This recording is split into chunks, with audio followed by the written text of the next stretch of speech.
13. Oh, sorry, it's episode 16 of After the Snap, guys. We've been pushing this back a little bit. We are finally back. We didn't have a show for you guys out earlier this week, and we didn't have the show out like we normally do on our normal schedule. We were just both busy, had some scheduling to work out. But guys, we are here. I know it's late night, so if you guys are rocking with us late night and you guys show up on the live, click that thumbs up, like the video, subscribe to the page. I appreciate all you guys coming. I'm your host, The Wager Zone. This is your co-host, Hezzy Hybrid. Say what's up to the people, Hez. What's up, world? Late night, first episode doing it this late, but we still doing it. Happy Halloween. Ooh, yeah. Happy Halloween, guys. Go get some candy. Drink responsibly because I know people want to go out there and party and stuff like that. And don't do anything I wouldn't do. So did you guys catch that? Don't do anything I wouldn't do. But all right, guys, let's get right into our first topic of the day because we have a lot of stuff to talk about. We have to go over the last Sunday's games, and then we have to go over Thursday night football, and then we got to give you guys our top five teams in the NFL, and then we're gonna give you guys our predictions for the Sunday slate. So let's get right into our first topic of the day. Remember, guys, we're going over last Sunday's slate. So there's a lot of stuff that's kind of old by now, but we're gonna go over it because we have to. We have to talk about the NFL. So the Packers blew out the Steelers last week. Jordan Love had an amazing game. Jordan Love went out there. I believe Jordan Love had about 3 touchdowns. And this dude, I think it was 3 touchdowns. I can't remember. I don't have the stats in front of me, but he had a great game. I just know that they beat the Steelers pretty easily. The Steelers offense looked good just for the first quarter. They looked pretty well going into the quarter, but then everything fell apart. And then the Packers defense started picking up. The I got a text from one of my friends. I was like, "Oh, Rodgers about to beat the Packers," and then I was like, "We'll see." And then later on, they just blew it. But yeah, guys, Aaron Rodgers had a struggling game because he started off good, then everything went down. Rodgers struggled. Jordan Love had a great game. Hez, I'm gonna let you start this one off. Was that the official taking of the torch for the Packers? Like, 'cause I know he's been the starter for the Packers for a couple years now, but it seems like there's a lot of Packer fans out there that still holding on to Aaron Rodgers. Like, oh, Aaron Rodgers was our guy. Is that the official moment of Jordan Love going over there and saying, "Give me that shit," and took the torch from him?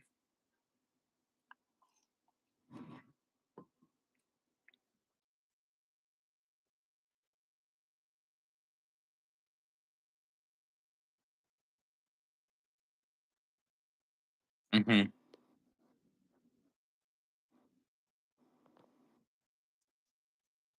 I feel like personally, it's kind of been that time for a while now, since he was able to take over that starting position.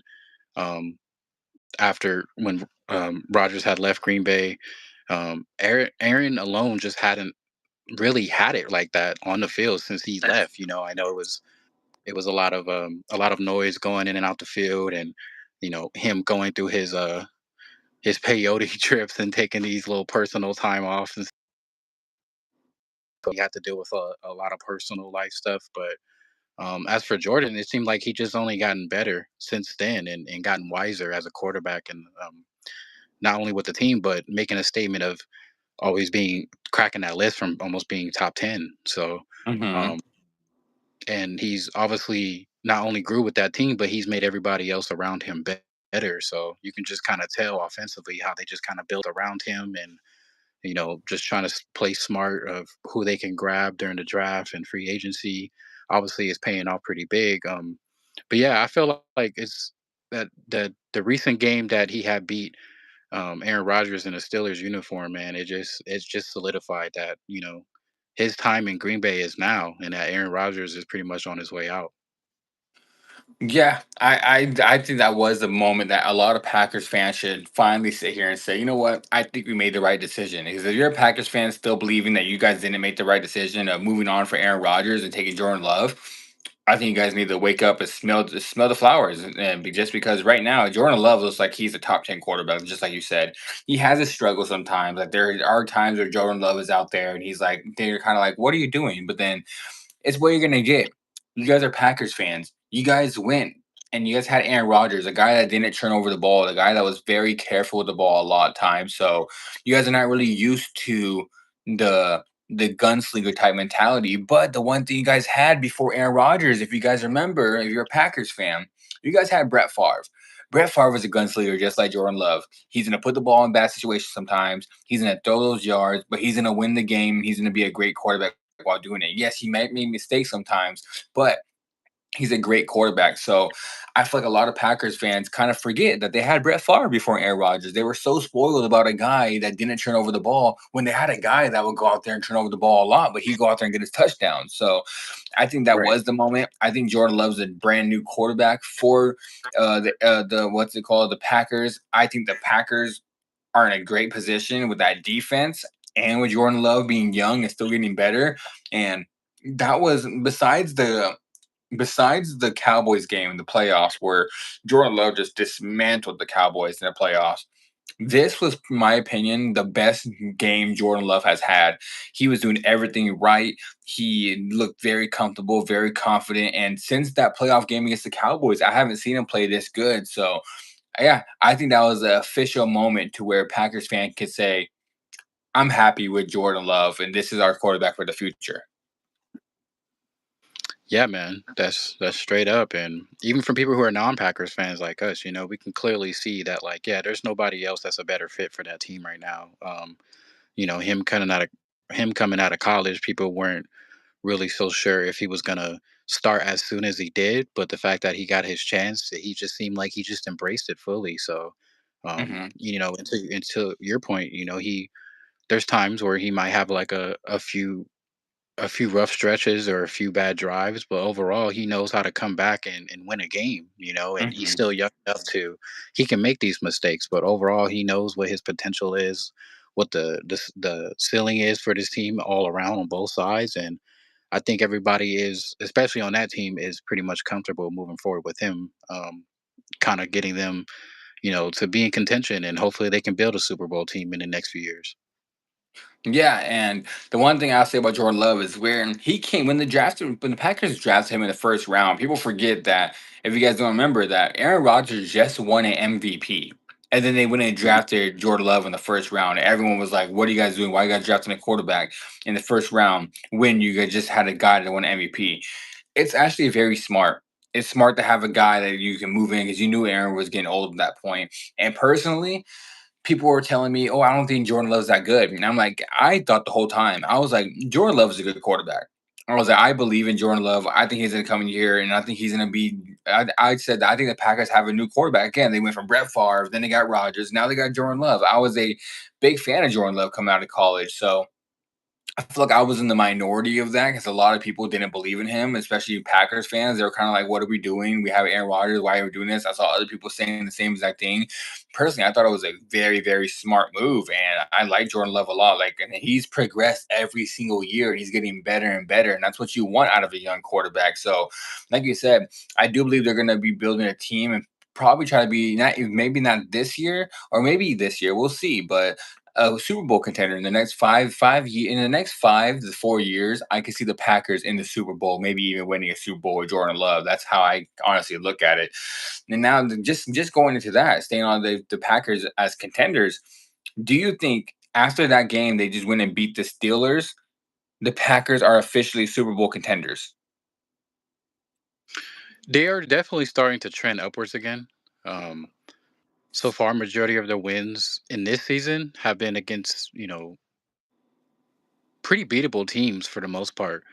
But overall, really just depends on, how consistent the defense is going to be holding up. And, like I said, um, Jordan could afford these little mistakes here and there, but it's not the end of the world. Usually it's early in the game and they're still in it. They're still, if they do have to play a little bit of catch up, maybe just from like 3 points to a touchdown, but they haven't really been in a deficit as much. But like I said, holding they have the defense has to hold up their end of the bargain a little bit more tougher against tougher teams. Sorry, like Hmm. I see like on their schedule they're going to be playing like the Broncos. They're going to eventually play the Eagles.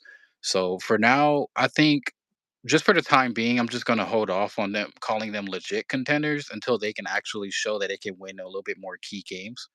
But yeah, only time will tell, but realistically, if not this year, like how you just said, maybe in the next couple few years or so, they can actually start building more, a little bit of the right pieces to actually Hmm. actually go out there and contend. But as of right now, because even though we're barely starting to kind of get into that stretch of like halfway through the season, they just need to actually show that they can hang in there and beat these actual good teams that can match up against them. So yeah, right now I'm just gonna say no. Yeah, I agree. I'm gonna say no, but maybe my mind will change in a couple weeks. We'll see when a couple weeks comes around, because like you said, they haven't beat the best competition. The best game they've had was, I think it was week one against the Lions. I believe that was week one. But when they went out there and they beat the Lions, and at first when I first saw that win, I was like, oh, the Lions are not that good. Lions are a really good football team. Maybe it took them a little bit to get started, but I can say right now, if the Packers and Lions met up again, I think the Lions will beat them. I think the Lions are the better team. Like, and the reason why I can say that I don't think they are Super Bowl contenders, because when I say Super Bowl contenders, that's almost like a two-part question, like a Super Bowl contender. Like, one is, can they make the Super Bowl, and two is, can they win a Super Bowl? Personally, if they're in the NFC, I don't think they get past the Rams. I don't think they get past the Lions. I think them and the Eagles would be a good game, but maybe the Eagles might take that, especially if Saquon keeps playing the way he just did last game. But Yeah. the Eagles, I think the Eagles could beat them. Is there anybody else in the NFC I can see beating them? Let me think. So I think those are the big three right now, like on top of my head. I don't think they get past. Then if we go to the AFC, if they met this team in the Super Bowl, I think if they met the Chiefs in the Super Bowl, I think the Chiefs beat them. And I do if they meet the Bills in the Super Bowl, I think the Bills beat them.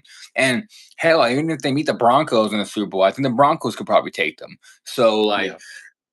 I those are three teams on each side I can see beating them in the playoffs or in Super Bowl. So I agree with you. I'm gonna say no. And maybe like I said, in about 4 years, in 4 years' time, not saying in 4 years, but within these 4 years between 2025 to about 2029, I can see them being a Super Bowl team. I can see them winning a Super Bowl, but I think just not this year. I think they're too young. I think they need to learn what they don't know right now, because right now they don't know what it feels like to be in that big moment. They had a good playoff game against the Cowboys, and after that they lost. They haven't learned what it feels like to get to that NFC Championship, that Super Bowl game, and then go and learn what you don't know. So I do believe they are not a Super Bowl contender right now, but we'll see in the next couple weeks. If they go in there and they beat the Eagles, they go in there and they beat a lot of these good teams, then I can say, okay, you might have to change your mind. But as of right now, I don't think so. And now the next question we'll get into, next topic is, I'll leave this one off. It's we're going to the other side, the team they just beat. The Pittsburgh Steelers. They're on back-to-back losses now, and they are kind of falling apart. That offense is falling apart right now. That defense is just horrible. Right now, they have like one of the worst passing defense in the NFL, which is kind of crazy because when you saw the moves they made in the offseason, you were kind of thinking, oh, damn, this pass defense is going to be good. This run defense is going to be good. But they just have not been playing good defense at all. And Aaron Rodgers is playing decent, but he's more throwing these little ticky tack throws. So I think he needs to figure it out a little better. But the question I'll lead it off is, will the Steelers still win the division? And now we have a different point of view on that just because we just saw what the Ravens did on Thursday Night Football. These questions were based on before Thursday Night Football, but now we know exactly the Ravens just won the game. I'm gonna say no. I think the Ravens are gonna steal it, and the Ravens have the easiest schedule left in the NFL. Lamar came back last night; looked very good. So I do believe the Steelers are gonna blow it. I can see the Steelers losing about two more games. I can see the Ravens winning about like 7, 8 more games and going in there. So I honestly do believe that the Steelers are gonna blow the division, and I think the Ravens are gonna come all the way back and win the division. Honestly.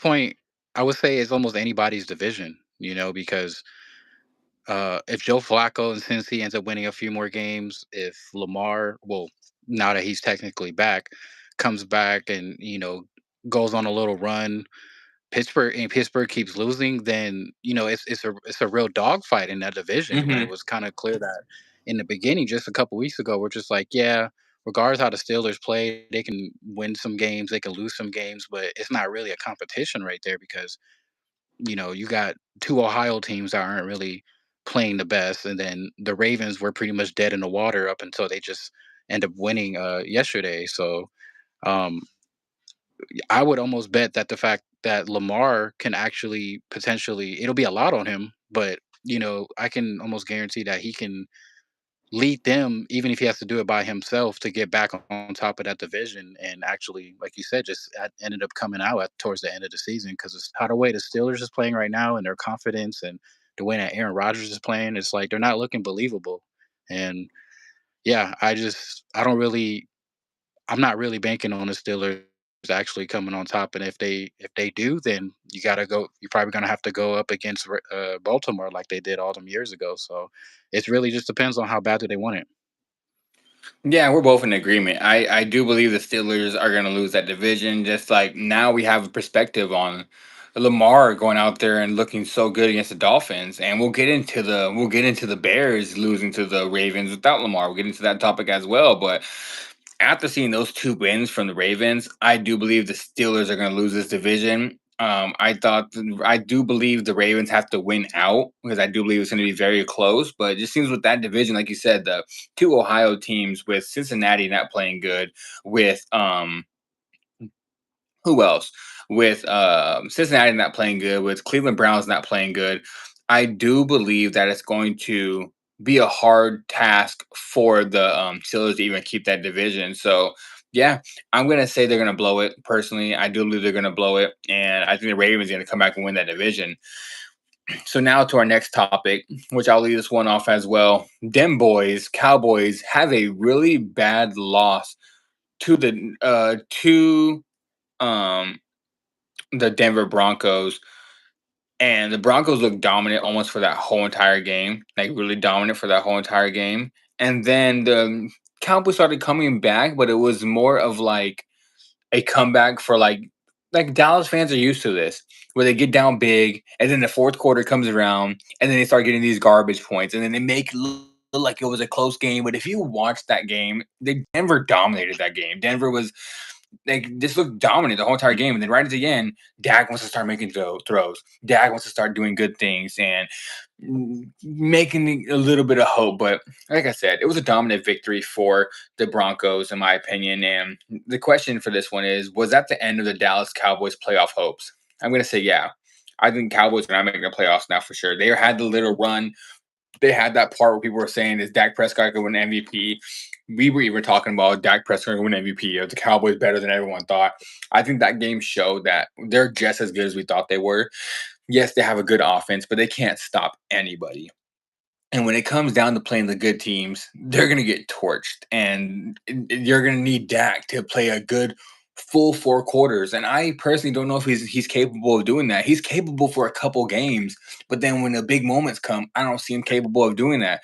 He's one thing about Dak Prescott, he can do that in divisional matchups. When he plays against his division, he can do that. He can play a good full four quarters and go out there and dominate. But when he plays outside his division, AFC teams, other NFC teams, he tends to fold and he doesn't do as well. So my answer to that one is yeah, that was the end of the Dallas Cowboys playoff hopes, and I think it's over. And I think they might fall to the bottom of the division. It just depends on if Jaden Daniels comes back healthy or not.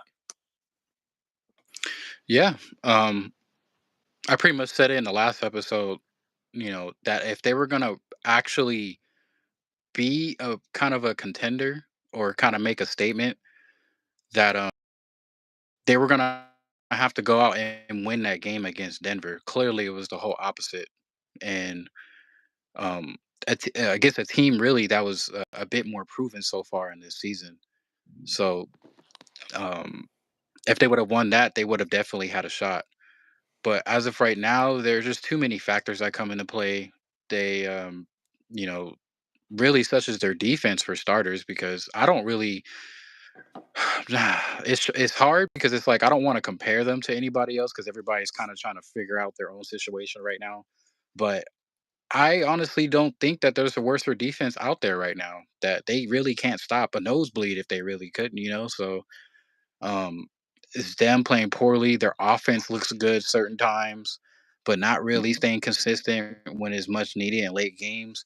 And again, not to compare in either way either, but I'm kind of relating it to kind of like Philly's situation with Brown. Like I'm kind of starting to feel that Pickens is starting to kind of be a distraction, rather if they win or lose these games. Because when they Hmm. win, he's on his high horse. He's like, yeah, CD's my best friend. Everybody's on here. Dak's my quarterback. I'm finally on a good team. But the minute they lose a game, rather if it was close or they've been getting blown out really lately, um, they just showed it, like the last 2 minutes of the game. Actually, when they're getting blown out by Denver, he's just sitting next to CD, just like, man, why did I sign up for this? Like, why am I even playing football anymore? Like, and I'm just Hmm. like, bro, like that's not the mentality that you want to have on a team, especially when you guys were on a semi hot streak when CD was out for a few.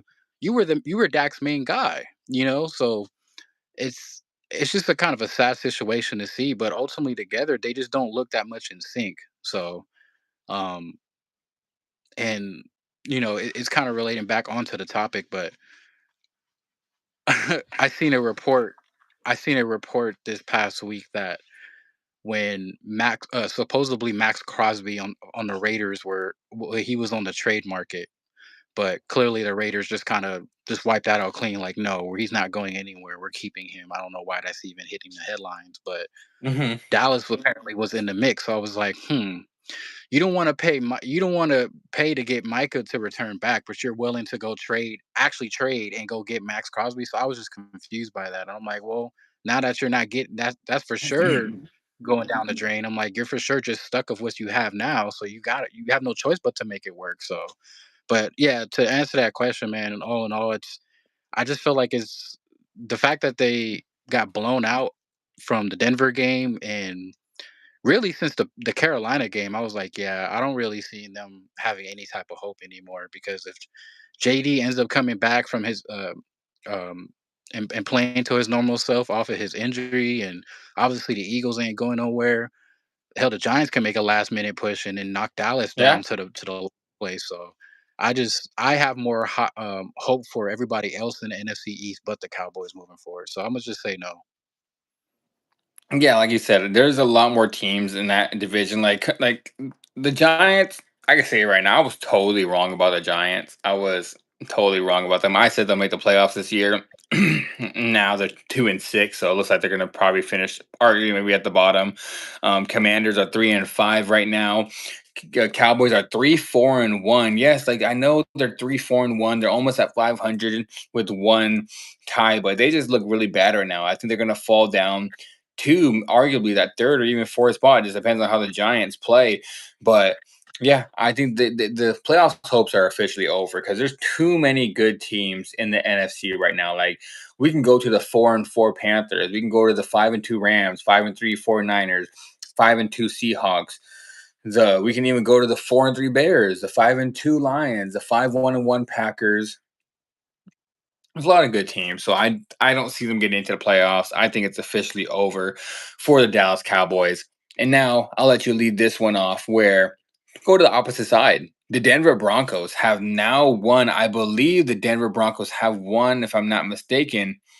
I believe it's 5 games in a row. I think the Denver Broncos are on a 5 game winning streak. I want to double check that real quick. Let Yeah. me double check how many games they won in a row before I say 5 games. I believe it's 5. Let me check. Let me see. They beat the Cowboys. Let me see. 1, 2, 3, 4, 5. Yeah, 5 games in a row. And before that, they lost back-to-back games where they lost to the Colts by one, leverage. Then they lost to the Chargers, where the Chargers had a walk-off field goal to beat them as well. But ever since they lost that walk-off field goal and that leverage call, they beat the Bengals, they beat the Eagles, they beat the Jets, they beat the Giants, and now they beat the Cowboys. And now they have a tough game coming in against the Texans. So with that 5 game winning streak that they are on now, I know your answer most likely just because you already have them getting to the NFC Championship game. I think this in the preseason. So, do you think the Cowboys are? I mean, do you think the Broncos are Super Bowl contenders after the 5 game winning streak now? You pretty much just said it. In the beginning of the season, I had them going far. And for the most part, I still do. I still believe in them. I'm a really big fan of Bo Nix and what Sean Payton has got all the troops together there. Obviously they're still trying to put pieces together, but they look really good out there, especially that defense, man. Like they're starting to get back to the old dominant defense that the Denver Hmm. used to have. But since the Chiefs really started to kind of get back into the mix a little bit, and the Chargers has kind of been on and off a little bit, but they can turn it up at any time if they want to, if they feel like it. Um, the Broncos would really have no choice but to kind of keep winning out to kind of, in order to kind of keep pace or take that lead in that AFC West. So, um, right now, I don't know about Super Bowl, but I wouldn't just say that they are Super Bowl contenders just yet because I mean on both conferences there's just a lot of hungry teams, man. Like there's just even teams I have mentioned it before that the teams that aren't even going to necessarily win the division or their own division, that can still potentially make the wild card or just sneak into the playoffs. Hmm. That's why I don't believe Dallas can even handle it in the NFC because they can easily get knocked out by a team that probably has the worse record than them. They Yeah. just don't match up onto them. They're kind of just lopsided on that. But with Denver, um, like I said, I still have them ranked of going really far, but I'm not really too sure that they're going to be Super Bowl contenders. But at least not just yet. That Bo Nix can get Hmm. really hot, and all of a sudden they can just go on a roll and they'll be leading the division. But yeah, it looked like it's gonna be a dogfight just between the three teams because obviously the Raiders ain't gonna be doing nothing. Yeah. So, and honestly, I'm honestly gonna say, I mean, it's hard. I mean, I do believe they're a very good team, but I don't know if they can beat the Bills or the Chiefs. And I don't even know if they can beat the. I mean, it's arguably the Ravens. We'll see how the Ravens do coming up to these upcoming weeks with Lamar back. But I guess I have to agree. I'm gonna say no. Like I could see them getting to the AFC Championship, maybe and getting a couple good wins and getting there. But I don't know if they can beat the Bills or the Chiefs. I don't know. Maybe the Yeah, Chiefs because they're divisional matchup. Divisional matchups always go either way. So maybe the Chiefs, but the Bills, I don't know. And the Ravens, I don't know. So right now they're 6-2, and they got a pretty favorable schedule. They got the Texans, they got the Raiders, and then they got the Chiefs, but in Denver, and then they got the Commanders, the Raiders again. Then they got the Packers, then they got the Jaguars, and then the Chiefs again in Arrowhead, and then the Chargers in Denver. Honestly, I see, out of those games, I see one, two, three, four, five, six. I see 7 games they can win, and if they win 7 games, what does that matter? That's 13 wins on the season. So right. the games I can see them winning, where I'm not going to get my predictions out for this Sunday. We'll be doing that later on after we're done with the topics. But I could see them beating the Texans in Texas. I definitely see them beating the Raiders. I can see them beating the Chiefs in Denver. And when the game's in Denver, I can see them pulling that game off in Denver. I can see them beating the Commanders. I can see them beating the Raiders again. Then I can see them losing to the Packers. Because after like a long winning streak and losing, and after that, I can see them finally losing to the Packers in Denver. But I can see the Packers beating them in that game. Then I can see them beating the Jaguars, and then I see them losing to Kansas City in Kansas City. And then I have them beating. Then I think they can beat the Chargers as well. So those are all games I see winnable for them. So if they get hot at the right moment, anything can happen. But as of right now, I'm going to say no, just because those two teams in the AFC that are dominating the AFC right now. Like, I mean, you look at the Bills. The Bills had a really good bounce back game against the Panthers, but people were kind of fell off the Bills a little bit. People were just like, "Oh, the Bills are not that good," and then they come out there and smoke the Panthers, and it's like, "Oh, Bills might still be good." But like, what do you guys think? You guys, people just thought the Bills were just going to fall apart. We didn't. We both came on here and said we thought they were going to bounce back, but Yeah, yeah, so but those two teams just look really dominant. I can't. I want to say the Ravens too, but the Ravens defense, which has been looking good the last couple weeks, like 3 weeks in a row, the Ravens defense has looked good. But I don't know when they play those top quarterbacks, those top NFL teams. I don't know if they're going to be able to stop them. But yeah, I'm going to say no, just because I don't think they can beat those two teams in the AFC to get to the Super Bowl. So I'm going to say no as of right now. yeah, So now Eagles win in a dominant fashion against the Giants without AJ Brown. Um, I was that the game Scatterbo got hurt, or did he get hurt another game? It was the game, right, when he got hurt against the Eagles. Think so. Yeah, Yeah. he's done So, for the season. oh man, we called it. I mean, I'm so hurt about that. Like, I don't wish injuries upon nobody. I really don't. I want everyone to be healthy, but we knew it. We literally talked about it the week before. We said if he keeps playing like this, he's gonna get hurt. He's gonna have a short career, and it happened. I know it was a leg injury, but still, like, you can't just run head first into people and expect to not get something nicked up. And he had a really bad injury, really, really bad injury. So prayers for Scatterbro. Hopefully he can come back and have a really good career. But with the being a running back, the type of style he is with that injury, it does not look good at all. But Eagles have a dominant win. No AJ Brown. Saquon Barkley looked amazing. So does this show that they're? Do you think does this show that they're a better team without AJ Brown on the field?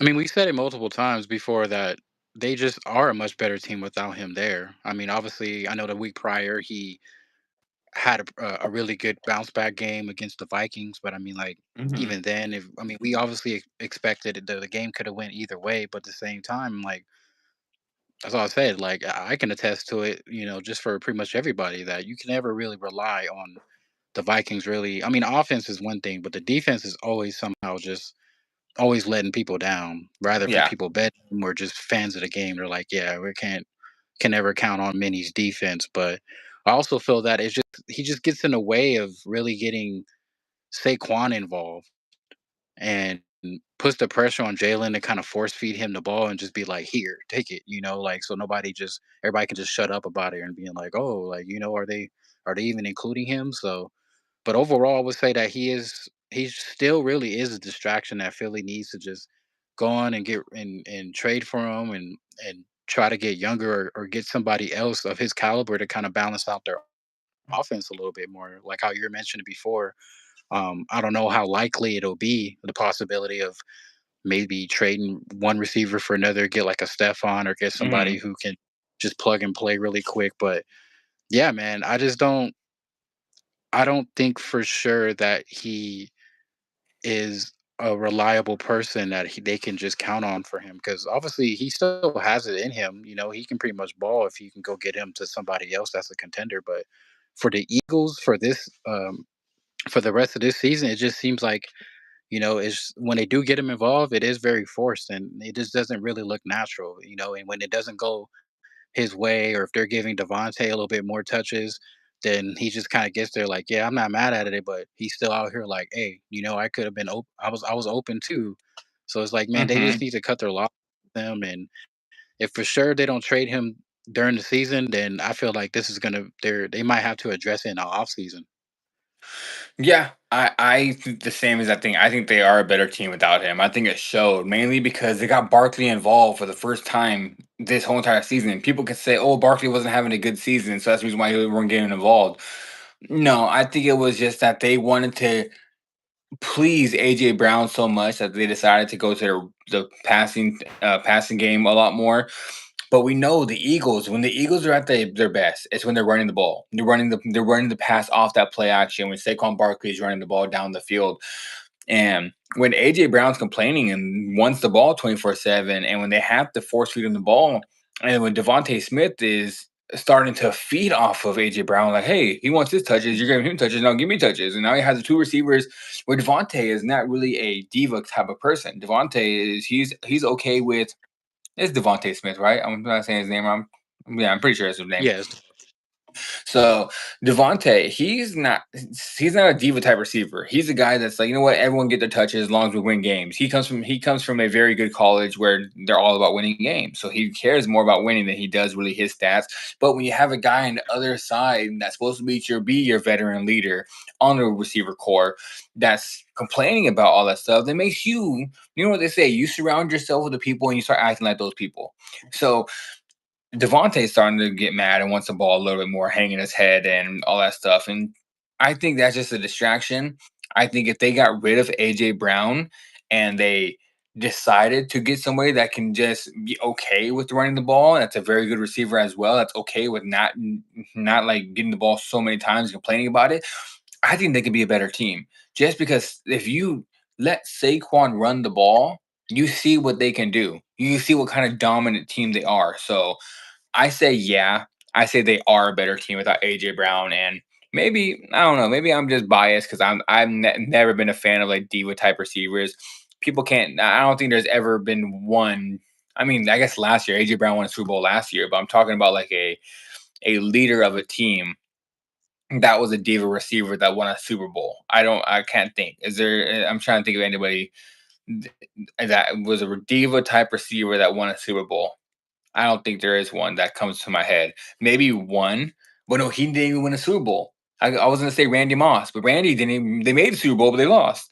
So but Randy, at that stage of his career, was kind of a veteran at that point. He wasn't such a diva, but I don't think you can win with that. I don't think you can win with that type of distraction. AJ Brown won last year, but you saw like last year they were force feeding Saquon giving the ball because he was just eating everybody alive. So, yeah, Hmm. I'm going to say they are a better team without AJ Brown because you just don't need that distraction in your locker room, especially when you're trying to go back to back Super Bowls. And when you know what wins you games, do what wins you games and stop caring about a guy that wants the ball so much. If the plan is to win, the plan is not the stat stuff. The plan is to win the game. No matter how you win the game, go win the game. So, yeah, I think they are a better team without AJ Brown. You can say the same thing too with To's last year when he was with Philly before he went to Dallas. Hmm. Yeah. Went all the Yeah. way in the Super Bowl. Granted, I mean, it made it so legendary because he pretty much played on a broken leg and he was still playing Yeah. well. But it was like up until that moment, him and McNabb were just like, throwing each other under the bus. So by that time, everybody knew like, yeah, he's probably going to end up leaving, not knowing that he's going to leave to the division rival. They're more the enemies, but it was already building to that point too, where it's like, yeah, you went all the way to the Super Bowl, but you couldn't just couldn't do it. Yeah.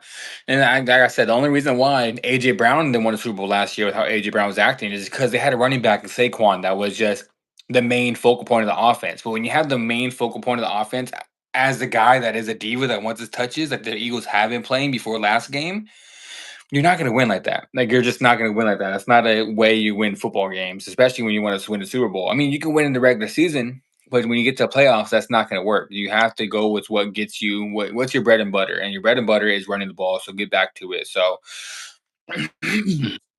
talking about Saquon, I'll leave this one off to where Saquon Barkley, a monster game. Like, went out there and looked like the old Saquon Barkley from last year. And the question is, did that monster game he had contribute to no AJ Brown? It's almost the same as that question, but now we're moving on to just Saquon. Yes, like we just said, it for sure is. Just because when you give the ball to Saquon, you don't have to worry about giving AJ Brown the ball. You see what he can do. He's gonna work on the offensive line. And I kind of have a theory. Maybe I'm wrong. We'll see how Saquon plays the next couple weeks. I kind of have a theory. I feel like they were giving the ball to AJ Brown and force feeding the pass so much because they wanted to rest Saquon because they know how much he did last year. So they're like, you know what? Let's rest him for half the season and have him not have him have as many yards. And let's get AJ Brown the ball so he can get off our ass and have him to get stop giving us a headache. And then when the halfway through the season, you start giving the ball to Saquon and start going back to what you usually do. That's my theory. I feel like they might be resting Saquon because a guy that played last game against the Vikings, that's not the Saquon Barkley you've been seeing all season. It seems like if you watch the tape, it's like I don't want to say he wasn't trying, but it looks like he was taking the foot off the gas. It was like we're getting like 50% Saquon Barkley, 60% Saquon Barkley. The game against the Vikings, when they had no AJ Brown there and they needed him, he was like, okay, time to go. And he went and just did everything great. So and just to answer the question, yeah, I think that does contribute to AJ Brown not being there, and now they had to go to Saquon Barkley, so he showed what he can do again. So yeah, the answer is yes. It is the reason. The reason why he had a monster game because there was no AJ Brown. Yeah, man, I wholeheartedly agree. Just because like how we just said in the last topic, it's just, he's just so much of a distraction. And then when they do get him involved, it's, it kind of disrupts their flow. It kind of, you know, and I kind of pretty much felt the same way when it came down to your theory about like, yeah, they were just really trying to rest Saquon as much as they can. So by the time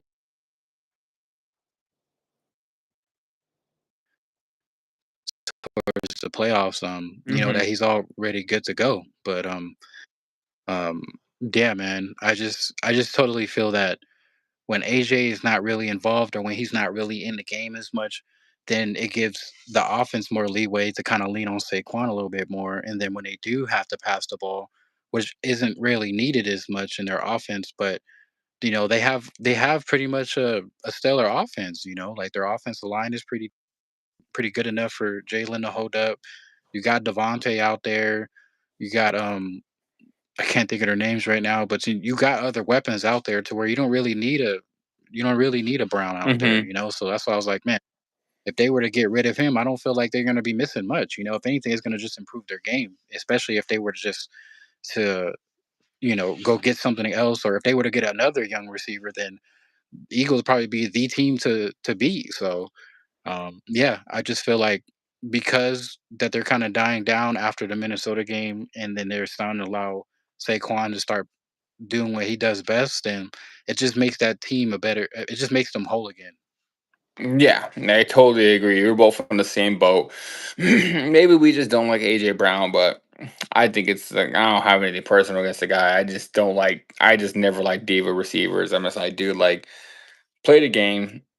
Like you grew up playing the game. I know a lot of these players are the best players on their team growing up. So now, especially receivers, the receivers are the ones that are usually the best player on the team that get the ball all the time and do everything for the team growing up. And then now you're in the NFL when you're not the focal point of offense, they tend to become divas. I feel like every wide receiver is an NBA player. Like I swear, like every single wide receiver has an attitude of an NBA player because it just usually what it is. But now, getting into the game last week that kind of made me very disappointed was the Bears.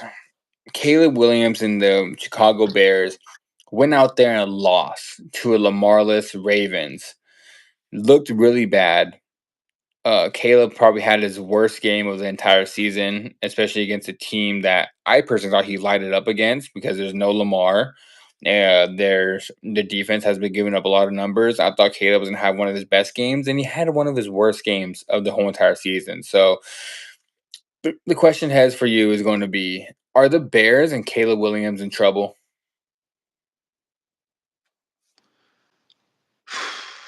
Just a tad bit.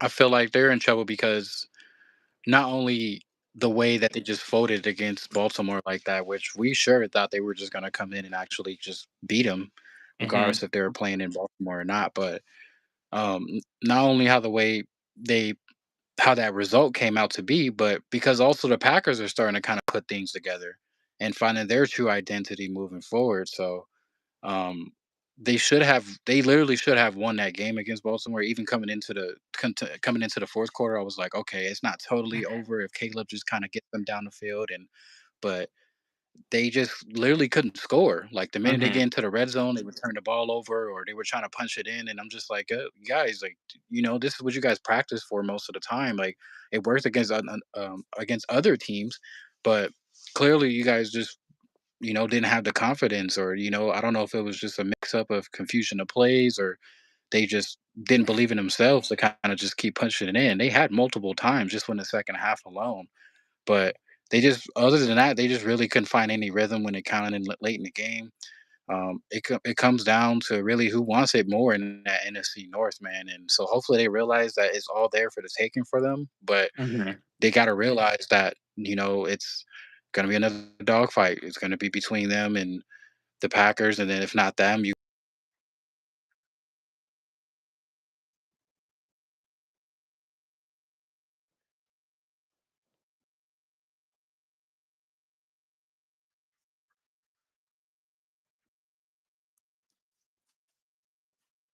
gotta they have no choice but to win because it's really getting tight in that division because obviously the Lions are. practically going to be playoff bound. And then you got Hmm. the Packers who are, they had a couple games where they dropped, but then they're still up there. If even if they are end up being like a wild card team. So yeah, they got a lot to deal with, man. But they definitely shouldn't have lost that game. So they are in trouble right now. Yeah, I mean, I think they are in trouble because one, they lost to a team where they should have beat. They should have beat the Baltimore Ravens where there was no Lamar Jackson. They let Hutley go out there and dominate them and put up 30 on them where I thought Hutley was gonna struggle. I personally thought it was gonna be like a 21 to like 14, 21, 21-10 game. I didn't think Hutley was gonna be able to score that many points. Hmm. He put up 30 points on that defense. So that's just a big struggle right now as well. Like that defense is something to worry about what they're giving up 30 points to a backup quarterback. And then the game before that, let's get into Caleb. Caleb has had two bad games back to back. The Saints, yes, they won the game, but Caleb had 172 yards, 15 for 26, and an interception with a quarterback rating of 61. And then he had the game against the Ravens where, yeah, he went 25 for 38, 285 yards, but a pick, no touchdowns, just like the Saints game. And then he had a QB rating, not the worst, but a 77 rating of QB rating. That's a lot better than the Saints game. But just watching it, just like the offense, they couldn't do anything. I know like the rating is not everything. Sometimes you have to sit there and watch the game because personally, I felt like he did worse against the Ravens than he did the Saints. Only because, yes, he didn't have a touchdown, he threw an interception. He had like only 172 yards against the Saints, but the offense looked like it was moving. Maybe that's just because Swift looked so good. The Swift was doing really well, so the offense looked better. But against the Ravens, Swift still had a decent game against the Ravens, but they just did not come out there and look that good. I think Swift got hurt towards in that game as well. I think Swift ended up getting hurt on the in the Ravens game because I know he's going to be out because upcoming game. So I believe he got hurt. But against the team you're supposed to be in the Baltimore Ravens, you go out there and you have no touchdowns thrown. Where the Ravens have given up at least one passing touchdown to every single quarterback they played against. Like Caleb Williams was the first quarterback to not throw a passing touchdown. So it worries me about that defense. You let Hutley put up 30 on you. You didn't throw a touchdown to arguably the worst passing defense in the NFL at the moment. So it worries me all around. So yeah, I do think the Bears are in trouble. And the other point that you made is that they have the Lions and the Packers in their division, and both of them are looking really good right now. So you don't have no what's it called, opening for any errors or any mistakes. You have to come out there and win these games, and they were on a good winning streak. They won 4 games in a row, and we're like, okay, are the Bears coming up? Are they going to win these games? And then they went out there and had that little the stinker against the Ravens. Where very surprising that they lost that game. Personally, I had a bet on the Bears to. I had the bet on the Bears plus 3.5. I was like, okay, the Bears lose this game, they lose by a field goal. I thought it was gonna be close. 30 points to Tyler Huntley, just crazy to me. Crazy. I didn't. I think just a really bad sign in general. So now we're gonna get into. Oh, yeah, I'll let you go. You got anything else to say? Um, nah, just a quick one is that pretty much what the Texans did to the Ravens is what the Ravens did to the Bears. So Yeah. it's like I Yeah. don't know anymore. Yeah. The Bears. I'm. I told you this. I told you. I compared it to where I had Caleb getting in the car and I pulled the car over and I was like, all right, no, get out. And then I was like, you know what? You can get back in, but you're in the back seat. Now this time, I kicked him. I'm about to kick him out of the car again. Like now he's getting annoying in the back seat. I'm about to kick him out of the car again if he doesn't know how to. If he doesn't keep playing right. So No butt I'm change. yeah, like and this time I'm picking him back up. If he loses my respect, I don't know. Unless he goes out there and he throws 5 touchdowns and looks really good. But I'm almost done. I'm a big Caleb Williams fan. I'm almost giving up. I'm almost at that point. He's starting to look like he's the craziest thing I'm about to say is that Caleb Williams, to me, was going to be either the second or the first best quarterback in that draft class. I thought he had a chance, potential to be the best quarterback in that draft class. But the other quarterback I liked a lot coming out of the draft was Drake May. I always thought Drake May was going to be the dog. I like Drake May a lot. So it was either gonna be Drake, or it's gonna either be Drake or it's gonna be Caleb. And a lot of people had Caleb being the best. Now it seems like the craziest thing is that Caleb might be the fourth best quarterback out of that draft class. Because as of right now, Drake looks like he's the best. Jaden Daniels, if he's healthy, looks like he's right there as well with Drake May. Bo Nix, Bo Nix is a guy that he's clutch. He'll have a bad game for like 2.5 quarters, and then when the end of the third and the fourth quarter come around, he just starts lighting it up and he's winning games. So like if you're lighting it up in the fourth quarter and winning games, what more can we ask for a quarterback? So Caleb's doing the exact opposite. Caleb will go out there and have a good 2 quarters, and then the second half come out there and blow it. So Right. I, I'm very surprised I'm about to say that, but Caleb might be the worst quarterback in that draft class. Not worst because they're backup quarterbacks. I'm talking about the big four. He might be the worst one. It's sad to say, honestly. But now we'll get into this next question. This next question was gonna be with Lamar coming back next week, but now we've already seen the week. We've already seen Thursday night football. So with the win for the Ravens against the Bears, we're gonna do a two-part question, and then we'll get into we'll have one more topic, and then we'll get into our top 5 teams in the NFL, and then we'll get into what's it called, our Sunday predictions. With the Ravens win against the Bears, and then Lamar just came back against the Dolphins and lit it up 4 touchdowns. And Lamar looked great out there. Looked like he was back to normal. And they beat the Dolphins. They blew out the Dolphins. Are the Ravens playoff bound? Do you think the Ravens are going to win? Are going to make the playoffs? It's somewhat possible. Um, you know, if they are, I feel like it's literally gonna just be on him and whoever is willing to step up next to him in that offense. But I just I just don't still believe in this defense, man. I mean, granted they had a really pretty good game against, the Dolphins, but it's the Dolphins, they're like the most dysfunctional team. I want to say almost in like a lot of the main three sports in America. It's just like, dude, they just I don't know what it is, but I'm gonna just say that for a different time if we even get there. I don't even want to actually. But um yeah, man, they just gotta keep the consistency of playing better and stay together because and even then, like we both agreed that it's entirely too much pressure for Lamar. So if hypothetically, if he does go by, if he ends up going down again, then that's their ass. Like they don't have really anything else going on for them that's generating like that. Like this was Mm-hmm. the game that we just saw yesterday to beat Miami. It was the most that we pretty much have seen them play all season long. So hopefully they can kind of pick up where they left off and just kind of go on a little run. But even then, it just feels like it's just entirely too much of it's on Lamar, and then you're risking him getting hurt again. So Mm-hmm.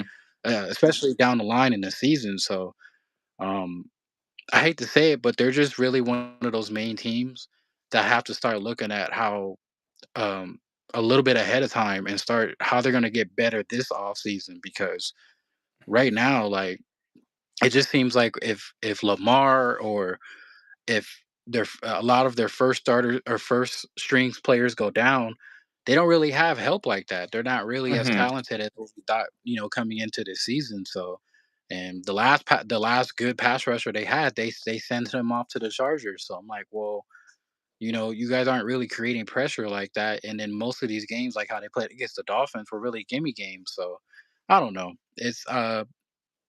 I'm not saying that it's impossible, but at the same time, because it's going to be really on Lamar to kind of stay healthy for the rest of the season. Um, I don't really feel like, as of right now, I don't feel like they are playoff bound because you have you have the Steelers still coming up, but at the same time, it's still on and off with them. So it's really going to just between it's going to be between Pittsburgh and Baltimore. Obviously, you don't got to worry about the last two teams, but I don't know. It's tough to say, but You know what? I'll probably restate that back because of how the Steelers has been playing. If had they won against the Packers, maybe I'll be like, yeah, the Ravens probably gonna have to just give it up to the Steelers this season. But Hmm. the fact that the Ravens won and the Steelers lost, I'm giving them that little ray of hope to actually being like, okay, you see how this is kind of wide open now. Like, I know you guys had your slump since pretty much when Lamar went down and you pretty much got your ass beat against the Lions on Monday night, but they have a chance. But they really can't lose any more games if they really want to not only win the division but actually make a statement that like, yeah, we're actually gonna actually play make the playoffs and actually do something this year. Yeah, I think the way I'm looking at this is I'm gonna say yes. I think they are playoff bound, just because the remaining schedule. Like if I go through the remaining schedule, the Ravens have the easiest schedule in the league for the remaining of the season. They got the Vikings this week. They got the Browns the week after. They got the Jets after that. And they got the Bengals after that. Then they got the Steelers at home, and then they got the Bengals again. And then they have two back-to-back hard games. They got the Patriots, but at home, and then they got the Packers in Green Bay. Then after that, they got the Steelers again. So, and then if you go to the Steelers, you go to the Steelers' remaining schedule. This is where the reason why I think they are playoff bound, just because if you look at the Steelers' remaining schedule, it might come down to those two games to play against the Steelers. They played the Steelers twice before, and it might come down to those two games, but we'll see how it happens. But if you look at the Steelers' remaining schedule, the Steelers got the Colts, Chargers, Bengals, Bears, Bills, Ravens, Dolphins is the easy win. Then they got the Lions, Browns, and Ravens again. So if I look at that, I see at least four losses for the Steelers. I see them losing to the Lions. I see them losing to the Ravens in Baltimore. I see them losing to the Bills. And I see them losing to the Chargers. And I see them losing to the Colts. So that's even five. That's five, right? One, two, three, four. That's five losses I see for the Steelers. And I can see the Ravens only losing. I see them beating Vikings, Browns, Jets, Bengals, Steelers, Bengals, and they're going to win one of these games against the Patriots or the Packers. They're going to win one of those games. I honestly can see the Ravens losing only one or two games for the rest of the season. So it's going to come down to probably the matchup they play against each other. But I'm going to say yes, just because how easy the schedule is and how hard the schedule is for the Steelers. And let me see. Let me see real quick. I want to check this team real quick. Their schedule. Yeah, the Bengals are probably the Bengals aren't going to make the playoffs. They got a really the Bengals got like a really hard schedule coming up too. At the end of the let me see. The Bengals, they got the Bears. If they beat the Bears, okay. And then they got the Steelers after that. If they beat the Steelers, okay, we'll have to talk about them. Then they got the Patriots, the Ravens, and the Bills. They're gonna lose all three of those. And then they got the Ravens again. Yeah, the Bengals are done. The Bengals season's over with. They have a hard schedule. So yeah, I'm gonna say yes just because of schedule. They have an easy schedule. It could come down to one game. It could come down to that one game, and it could be the Steelers versus the Ravens game. But if the Steelers beat the Ravens, I mean, if the Ravens beat the Steelers twice, then for sure they're gonna make the playoffs. But Yeah. like the last game of the season is Ravens and Steelers in Pittsburgh. It could come down to that. It could come down to Ravens versus Steelers in Pittsburgh for the last game of the whole entire season to see who makes the playoffs. But the one thing you did say is you have to watch out for Lamar's injury. You're gonna have to have him to be Superman this game, this whole entire rest of the season, and you don't want to push him too hard coming back off an injury and him go out there and get hurt again. So I'm gonna say yes, just because their schedule. But if Lamar gets hurt, then all bets are off the board. But it just seems like that he's gonna have a great rest of the year, and I do believe they're gonna pull it off. So I'm gonna say yes, they are playoff bound. And now, one more topic where we always usually end the show off with this topic. We've done it. We end the show. We've ended the topics with this topic like five different times. The Browns going into this week. Do the Browns play this week or is they on a bye? Browns are on a bye this week. When the Browns come back for week 10 and they play against the Jets, are we going to see Shador Sanders start his first game in New York against the Jets, or do you think they're going to start Dylan Gabriel again? The winless Dylan Gabriel, bad game after bad game, not scoring any points. He had one decent game and they still lost. What do you think, Has? Do you think they're going to give the reins to Shador? Do you think Shador's going to start the game against the Jets? You're like, why do we have to keep? You're like, I just want to see him already, man.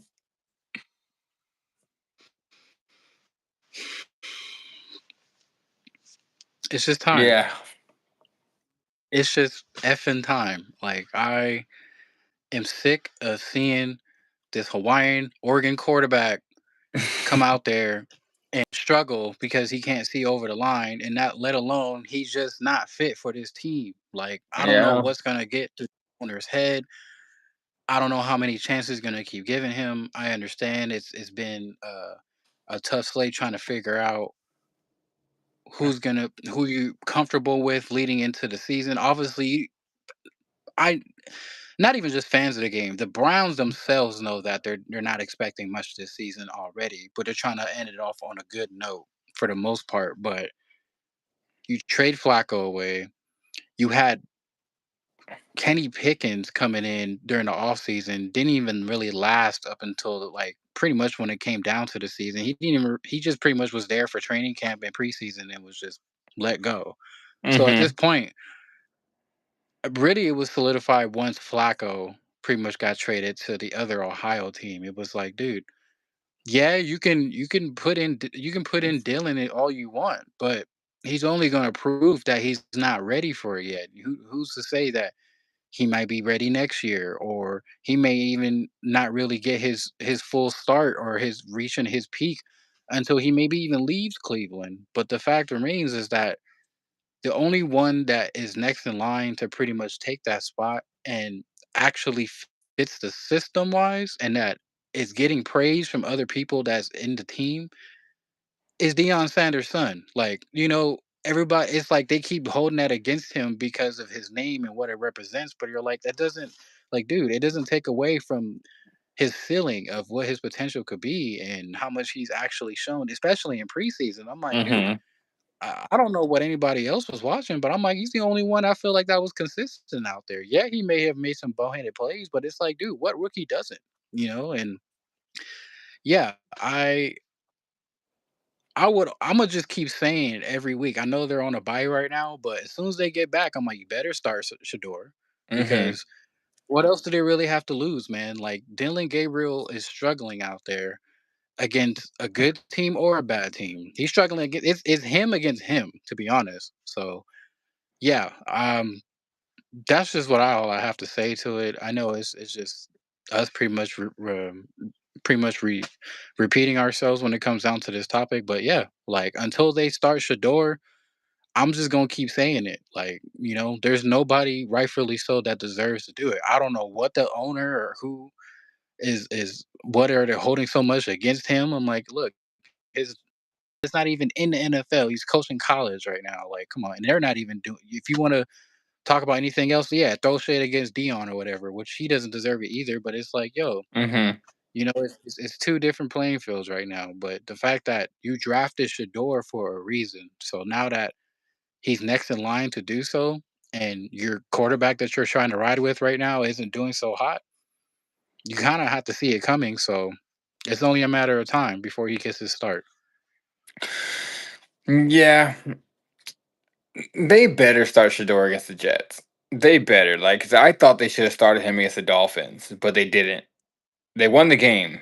They did. They won the game, but this is Dolphins. Of course, they won the game, but Dylan Gabriel didn't even have a good game against the Dolphins. Like they won the game 31-6, but they did that because Tua, I believe Tua threw about two picks in that game, and the defense scored a touchdown, and Judkins ran for three touchdowns, and he had 84 yards and ran for three touchdowns against the worst passing defense in the league. Dylan Gabriel had 116 yards, and they won the game with 116 yards.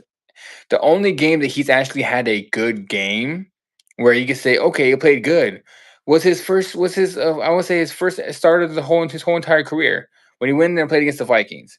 And they almost won. They lost 21-17. That was his best game of his career. He went 19 for 33, 190 yards, and two touchdowns. That was his best game.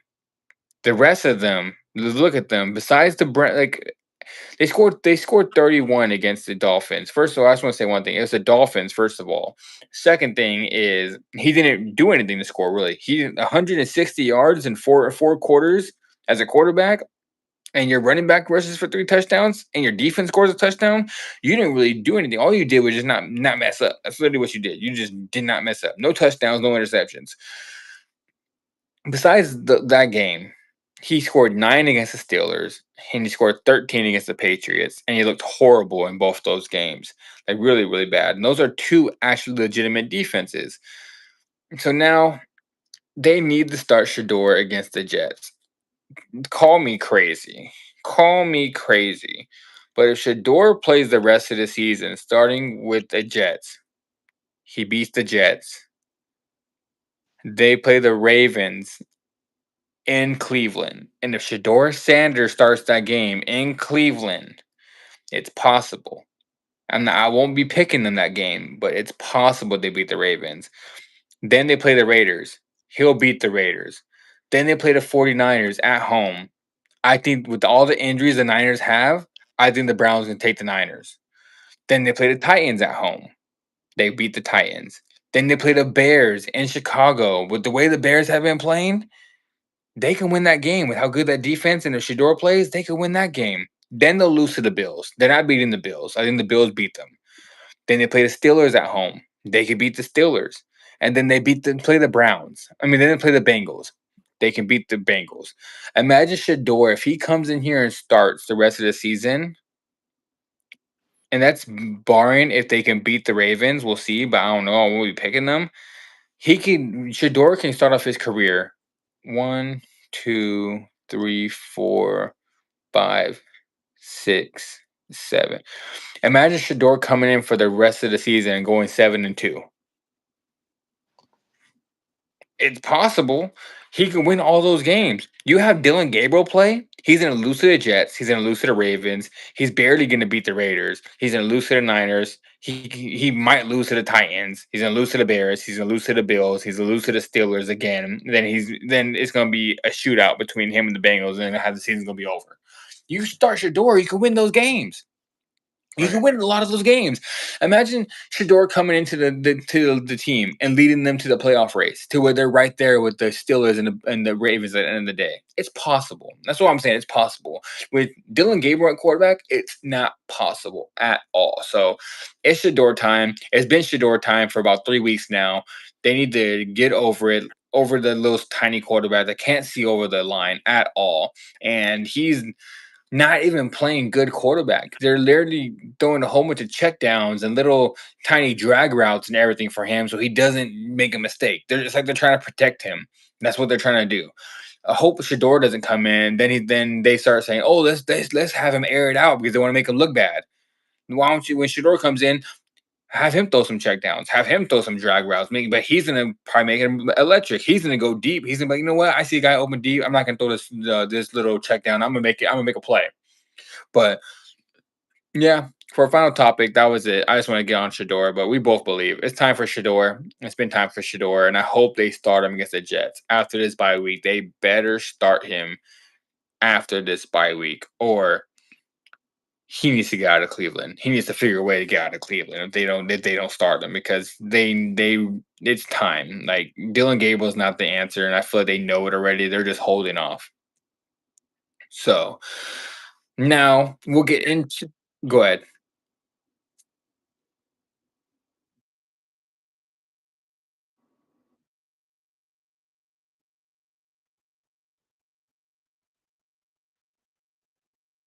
Okay. Well, like yeah, we can always hop back. We can always hop back in here.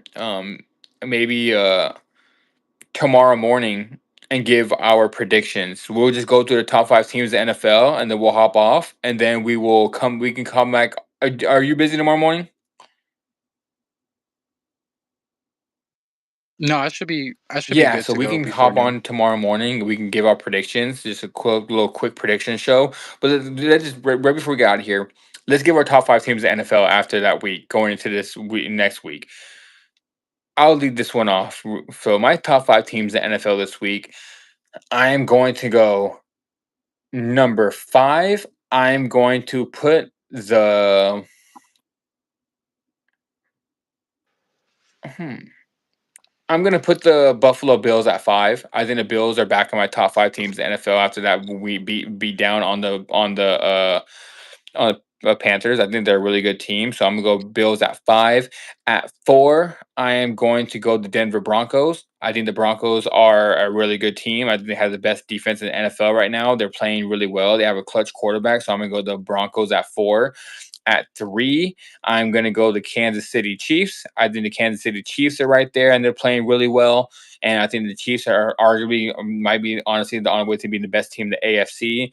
At number two, I am going to go with the Los Angeles Rams, mainly just because I had the Rams at one last week. This week they had a bye, so I can't. I'm moving them down one spot just because I haven't seen them play. So I'm gonna just put them down one spot. I'm gonna go with the Rams, and the best team in the NFL. I am going to go with. Damn, I'm gonna say it, and I hate myself because I have two teams off of the top five. Best team in the NFL is the Indianapolis Colts. Indianapolis Colts have just been looking really well. I had them at five last week. I'm moving them up to number one just because their offense looks amazing.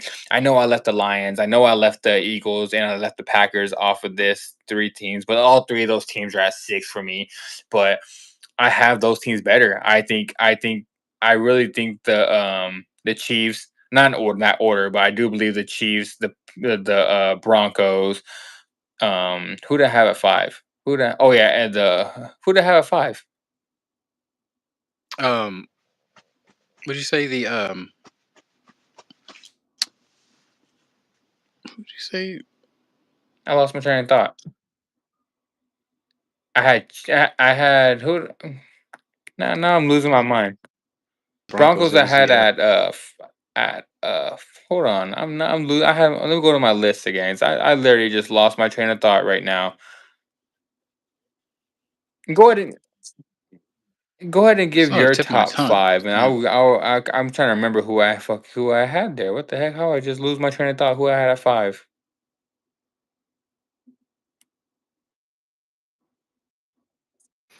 Um, at five, I'm gonna Mm-hmm. put Chiefs. Um, they've been seem like they gotten Oh, back to once Bills. how they Bills once at were. five. Um, the, the Bills are at five. That's right. Because I was like, the Broncos, or the Bills. It was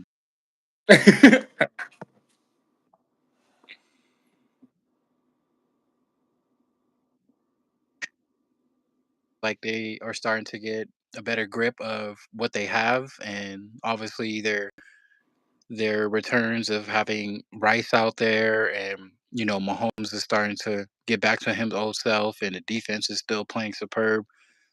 I feel like they deserve to make the list this week just because of how they've been playing as of recently in past weeks. At four, I'm actually gonna have the Broncos just because it seems like they've been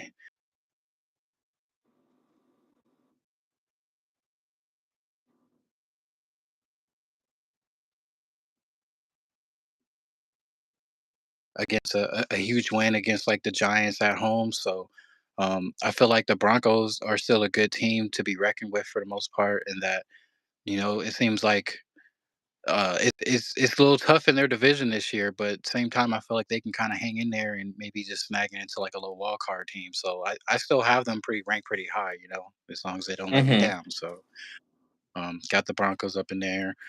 Three, I'm just gonna say the Bills, Mm-hmm. just because as long as really, I feel like as long as Josh Allen is out there, they're always gonna have unlimited confidence and they're always gonna have a chance. I know they got a little bit of competition this year, especially because of how the way Drake May's been playing Drake, and how the way his rallying up his troops. Obviously, him inspiring Stefan to go out there and play like how he once was back when he was in the Minnesota days and so on. But Yeah, I feel like the Bills are starting to kind of getting back to winning football games, especially how they went and annihilated Carolina out there, which we Hmm. thought like, yeah, maybe Bryce Young would come out and make it a fair game, but the Bills was just too much entirely for them. So, and they look, he got some players out there that can make a difference, especially on defense. Hmm. Um, Number two, these are kind of the one and two is pretty much how I had it the previous week, but two, I'm gonna still say the Lions. Um, despite some despite some banged up injuries they're having on the defensive side, they're still a very powerful team. Offense, it just seems like Jared Goff is very comfortable out there. They got that two-headed monster in the running backs, and you got Laporte out there. You got the half German dude, Amaron Saint Brown out there. USC fight on. Hmm. Um, I'm just he's you know the really what makes me put them as a top two team is the fact that like I'm just really a big fan of Amaron.